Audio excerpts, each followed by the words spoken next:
while since we started this chapter. Does anybody have any questions on the information that we covered last Friday? So we took a very quick look at maturation theory, we looked at information processing, and now we're looking at ecological perspective and some ideas that sit under there. So we did dynamical systems last week, and we're going to finish off with perception. So has anybody got questions about information processing or the idea of ecological theory before we get going with this bit? Everybody's okay? Okie dokie. All right.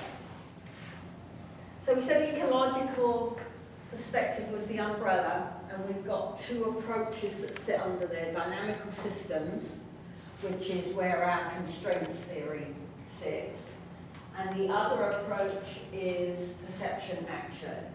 The idea of this is that these two are coupled together, all right?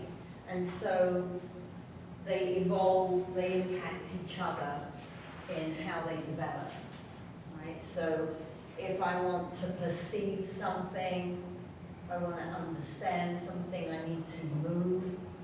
And when I move, it changes my perspective visually and my understanding, right? So they're very difficult to tease apart and look at individually.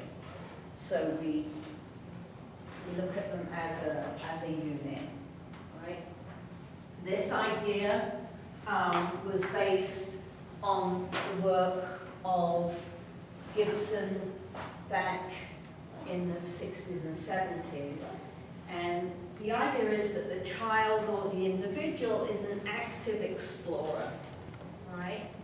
They like to go and investigate, they like to explore objects when they are allowed to. It's important to let children explore things and not keep taking them away unless it's dangerous, right?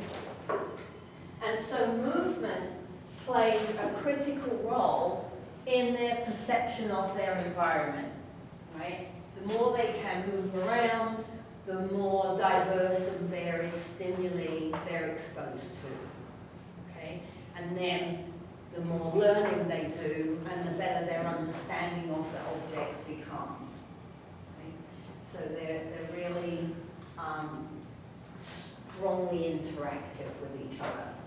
So for perception action theory, then the idea is that we directly perceive the information, and I'll come back to that a little bit later. Perceiving is experiencing. I don't have to base my perceptions on receiving information like we do in information processing. If I experience something, they say then I'm perceiving that thing. It's very subtle, so don't worry too much about it. All right? So, under perception action, we have this term called affordance. And I think it's an interesting concept to try to get your head around when you're teaching people movement skills, or when you're watching people just in the environment move and make certain decisions about their movements. Right? Affordance is the function that an environmental object, that an object provides to an individual. So it's the opportunity for action that an object, or perhaps a place or an event, provides to a person. Right? So when I get off the plane from London, and I've been sitting on the plane for 10.5 hours, right? And you get off the walkway, off the plane at Dallas, and you are faced with 3 options to go upstairs to the causeway to go find your next gate. You've got a set of stairs, you've got an escalator, and you've got an elevator. Okay, and I forgot my water.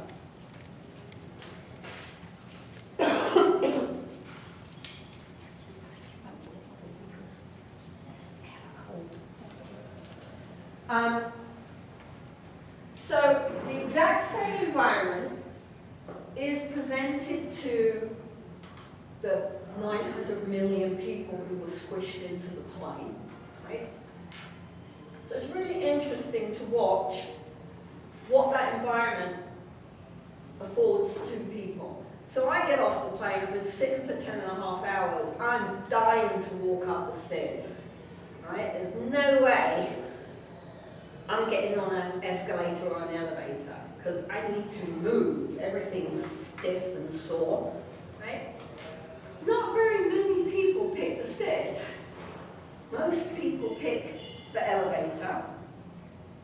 Some people who maybe have injuries like a hip injury or maybe have arthritis in their knees don't even like the elevator, they'll use the lift, the elevator. Most people use the escalator, the moving stairs. Right? So that's a good example of affordance. Right? What's the opportunity to move? Thank you.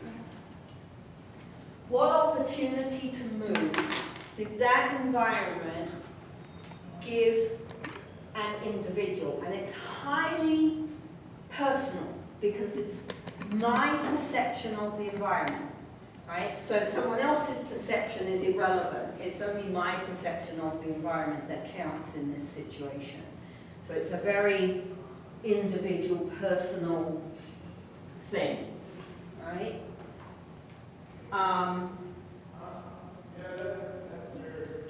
So the individual's characteristics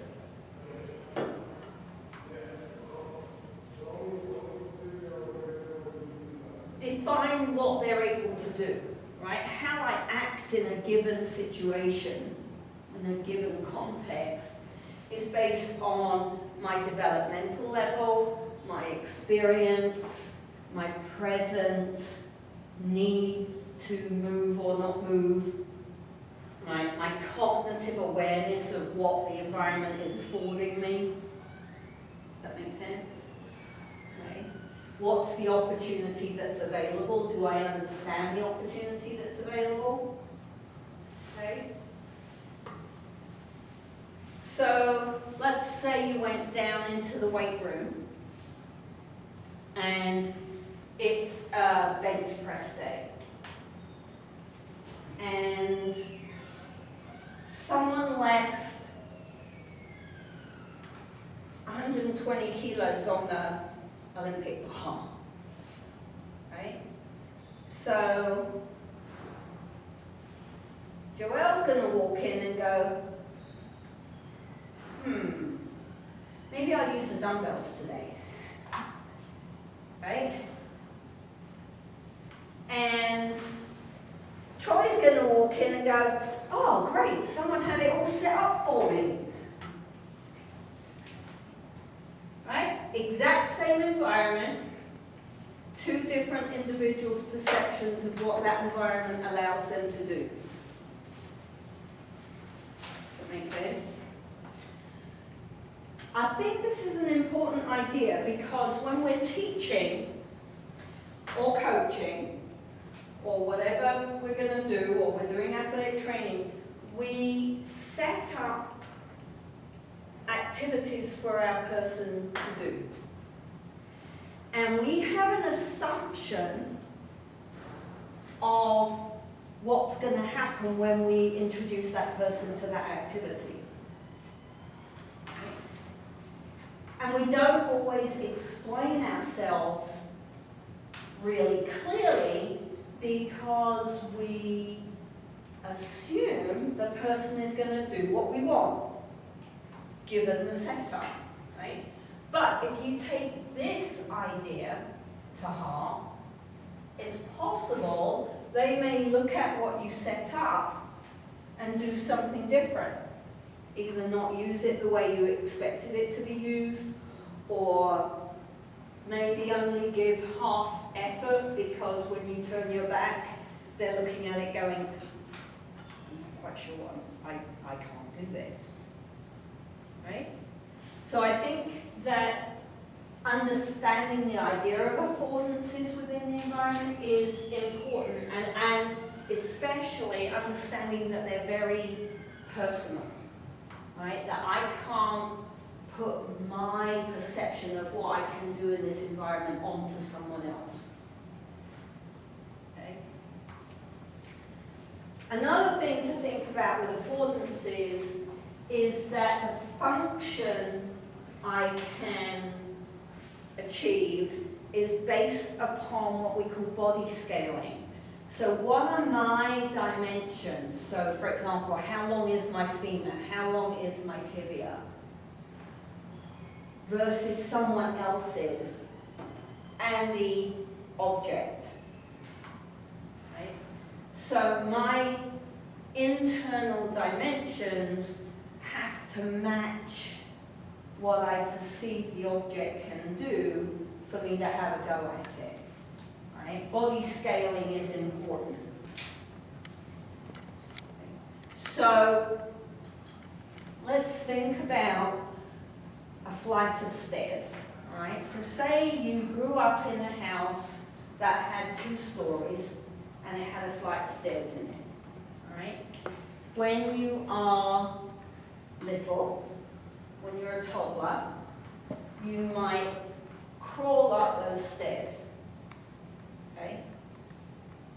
When you start to feel a little more comfortable with your balance, you might go up 1 step and then join the next foot, and then put your hands down and take another step and join the next foot. Okay? Then as you get stronger, and crucially as you get taller, right, because the rise on the stair is fixed. So when I'm little and my legs are short, to step on the step, right, is a little bit difficult. But when I'm tall, now I'm 5, I can step on the step, right? And at some point, my balance is good enough, my strength is good enough, that I'm going to go like this, up the stairs. Right? So, as I get older, say I live in this house my whole life, at some point, my legs don't shrink. Spine shrinks a little bit, but legs don't shrink. So my legs stay, the relationship between the height of the stair and my legs stays the same, but my strength gets worse, right? I start to get weaker. So at some point, unless I maintain my strength and my confidence, at some point, I'm likely to start going up 1 step at a time again, and I may even hold on to the handrail. Or, you're my grandson, you might have to come and put a handrail in so that I can get up to bed. Because the family's worried that I'm going to fall down the stairs. Right? Affordance. Exact same environment. Nothing changes in the environment. The stairs don't change, the house doesn't change. I change. And therefore, my perception of what I can do on the stairs changes. Makes sense? Okay. This is, I think, this is the first kind of tricky concept that we cover in class. So make sure that you review it before Friday, because if you need me to go over it again, we need to do that to make sure that you understand the idea of it. Okay?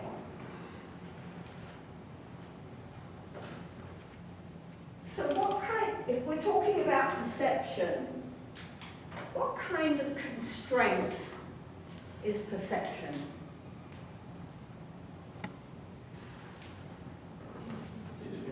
Individual, what kind? Which one of the individual is perception going to be? Functional, good, right? It's a touchy-feely, non-thing. I can't see it, I can't measure it with a tape measure, right? So it's functional. It's something that's going on inside my brain.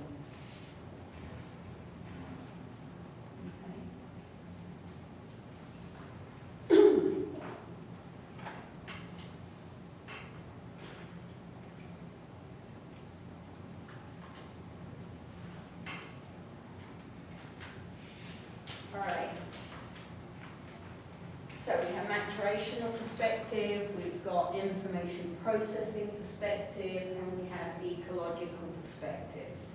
Both these branches, dynamical systems or our constraints theory, right? Because dynamical systems is just a complicated version of our constraints theory, right? Dynamical systems and perception action, both of those, remember in dynamical systems we said that the system self-organizes, It self-organizes if it gets perturbed. It doesn't involve a central governing body to reorganize the movement if the movement gets perturbed a little bit.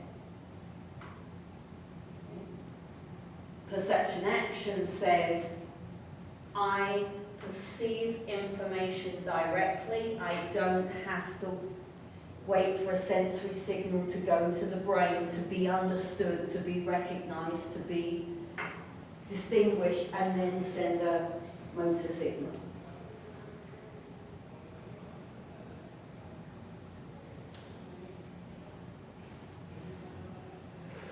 So information processing, if we are catching a ball, information processing theory would say that in order to catch a ball, the brain does numerous calculations based upon the stimuli it's receiving in order to put the hand in the right place. So it has to calculate the flight of the ball, the angle, the speed, put it all together, put the hand up in the right place.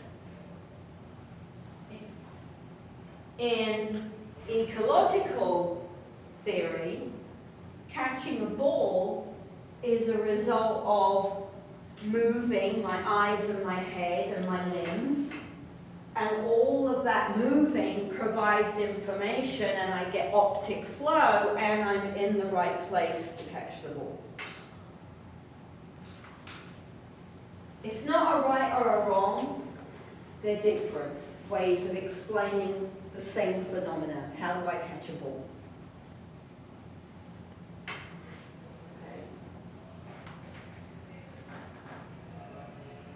I think often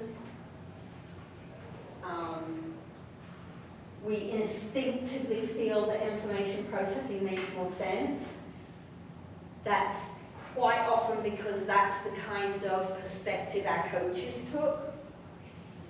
Certainly the one I learned first, so switching my head around to get the idea of the direct perception, I get a little bit fuddled over. Most coaches tend to automatic, even if they don't know it, even if they haven't learned information processing, they say, oh yeah, you know, your brain's just working this out right now. Right?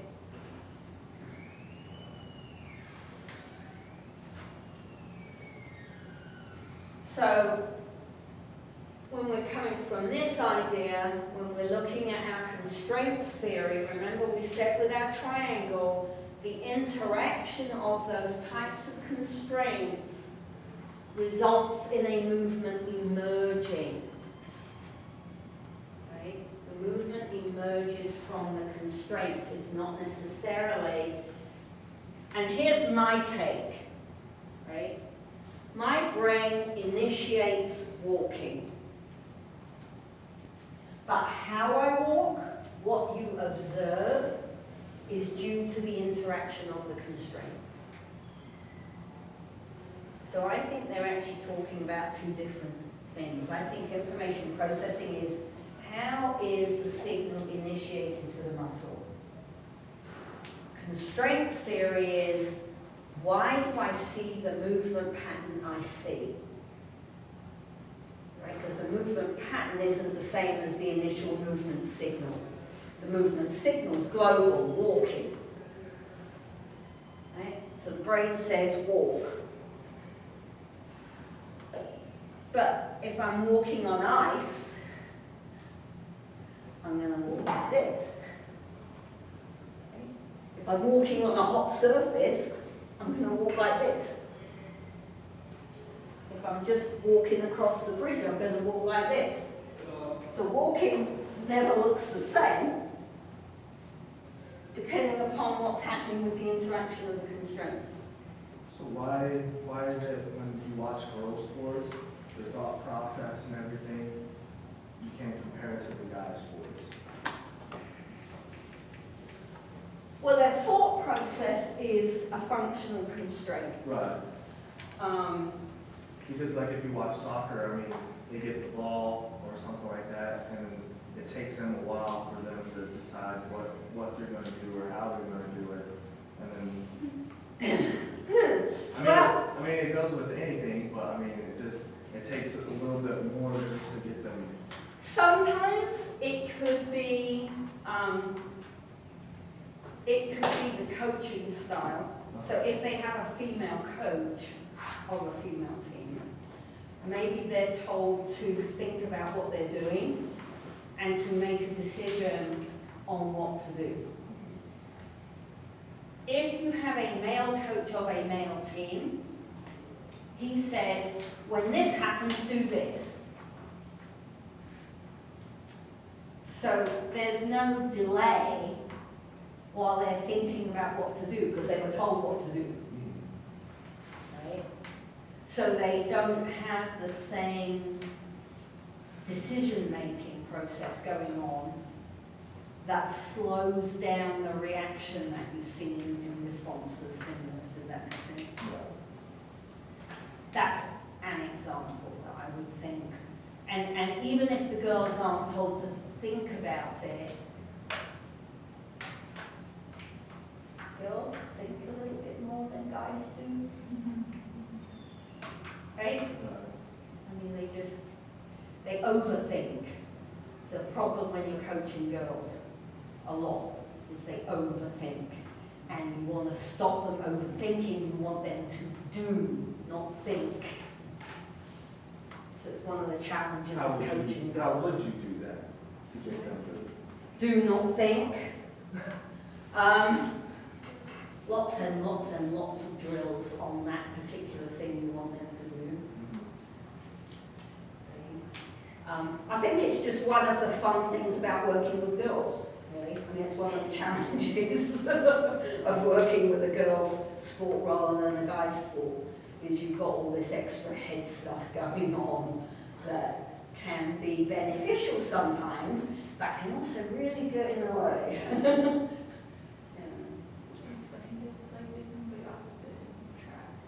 Really? Cross country. Girls tend to compete better than guys do. Oh, I'm not saying No, they no, compete I'm saying less. like in Well, the sense of like they overthink their race and stuff. Like if you look at like the deviations in their times, men tend to overthink races. I'm just saying specifically in cross country. Right. I think it's funny because it's that specific, like overthinking things, just specifically in cross country. Huh. Guys do that a lot more often than girls.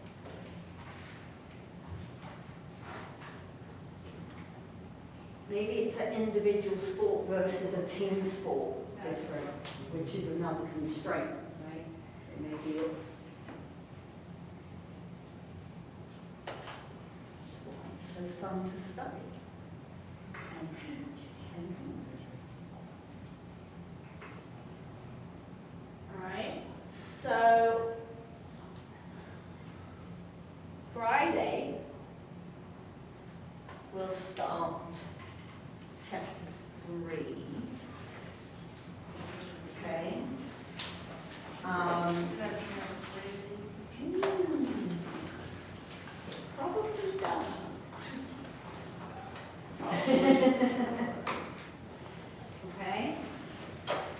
What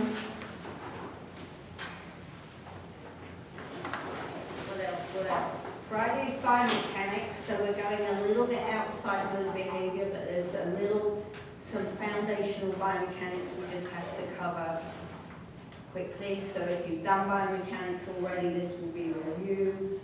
If you did physics in school or you did physics for your gen ed, some of this might be a little bit of review. If not, and it's brand new, try to take a look at least at the outline information in the chapter before you come on Friday.